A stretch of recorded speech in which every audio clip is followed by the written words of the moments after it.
No one had ever seen anyone just chilling and snacking inside Kong's cage before, and Kong even shared half an apple with him like a true gentleman. The three bumbling crooks outside the cage were absolutely stunned. They huddled together, whispering furiously about how to get the kid out. Earl made the first move. He managed to grab hold of the boy's shoelace and began slowly pulling him toward the bars. Just then, one of Kong's massive fingers came down and pinned the shoelace in place. But Earl wasn't giving up that easily. He kept tugging. The kid shot Kong a desperate look. Kong lumbered over to Earl and stood right in front of him.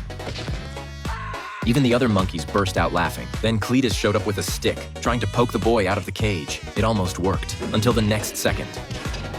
Guess it was Bubba's turn. He waited until Kong was asleep and then crept up to pull the boy out. But Kong suddenly woke up. Bam! A quick punch sent Bubba flying. The three could only stand there and watch as Kong gently carried the boy out of the cage. With a look full of reluctant affection, Kong let the kid climb out of the zoo. When the three clowns finally found him again, the boy had already made it to a park. They managed to grab him this time, finally. But just as they were about to make their getaway, sirens. The cops had arrived. Bubba quickly wrapped the kid up tight in his jacket, trying to hide him. But turns out, the cops weren't after them at all. They just wanted them to move their beat-up old car that was blocking the road. That's when the kid pulled a lighter from inside the jacket. The look on Bubba's face said it all. He was terrified and weirdly thrilled. The cops eyed Bubba's strange behavior and sighed like they'd had enough of this nonsense for one day. Cletus and Earl quickly led the cops away, and once again, the kid seized the moment and slipped away. This time, he ended up at a construction site. A bulldozer rumbled right over his head, but the boy didn't even blink.